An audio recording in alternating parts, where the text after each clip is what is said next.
রাঙ্গামাটি পার্বত্য জেলার ঐতিহ্যবাহী শিক্ষা প্রতিষ্ঠান রানী দয়াময়ী উচ্চ বিদ্যালয়ের বর্তমান প্রধান শিক্ষক রন্তোষ মল্লিকের বিরুদ্ধে আর্থিক প্রশাসনিক দুর্নীতি, অসদাচরণ ও অদক্ষতা এবং বেআইনি কার্যকলাপের প্রেক্ষিতে অনতিবিলম্বে তার অপসারণ দাবিতে শহরে বিক্ষোভ করেছে উপজাতি শিক্ষার্থীরা।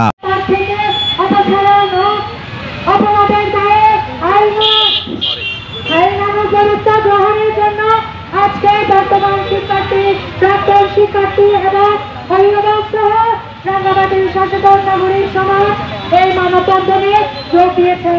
আজকে এই সমাবেশে আমরা রাঙ্গামাটি রানী দয়াময়ী উচ্চ বিদ্যালয়ে দুর্নীতিবাদী একজন দালাল হিসেবে আমরা ওনাকে আখ্যায়িত করেছি। এত বছর ধরে ওনার বিরুদ্ধে বিভিন্ন ধরনের দুর্নীতি মামলা, শিক্ষকদের হয়রানি এবং ছাত্রছাত্রীদের উপর আমাকে চাকরি থেকে বহিষ্কার করা হয়েছে এবং আমার ব্যাংকের টাকা পর্যন্ত জব্দ করা হয়েছে, যা আমি এখনো পর্যন্ত বলতে পারিনি।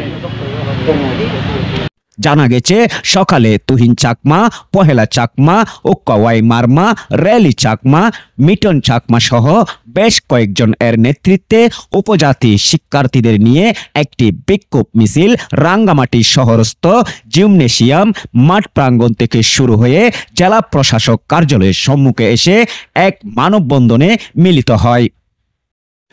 মানববন্ধন শেষে রাঙ্গামাটি জেলা প্রশাসক এর মাধ্যমে শিক্ষা মন্ত্রণালয় উপদেষ্টা বরাবর স্মারকলিপি প্রদান করে পরবর্তীতে পুনরায় বিক্ষোভ মিছিল নিয়ে শহরস্থ জিমনেশিয়াম প্রাঙ্গণে গিয়ে শেষ করে। উক্ত বিক্ষোভ মিছিলে বাঙালি সম্প্রদায়ের কোনো শিক্ষার্থী বা অভিভাবক উপস্থিত ছিলেন না। জনসংহতি সমিতি জেএসএস কর্তৃক রাঙ্গামাটি পার্বত্য জেলার ঐতিহ্যবাহী শিক্ষা প্রতিষ্ঠান রানী দয়াময়ী উচ্চ বিদ্যালয়ের বর্তমান প্রধান শিক্ষক রন্তোষ মল্লিককে অপসারণের পায়তারা করছে। এরই ধারাবাহিকতায় উপজাতি কয়েকজন ছাত্র প্রধান শিক্ষকের অপসারণের দাবিতে জিমনেশিয়াম প্রাঙ্গণ থেকে জেলা প্রশাসকের কার্যালয় পর্যন্ত মিছিল করে। এদিকে বৈষম্য বিরোধী ছাত্র আন্দোলনের পক্ষ হতে সামাজিক যোগাযোগ মাধ্যমে জানানো হয়েছে যে এই সমস্ত কার্যকলাপে কোনো বৈষম্য বিরোধী আন্দোলনের ছাত্রছাত্রী জড়িত নাই।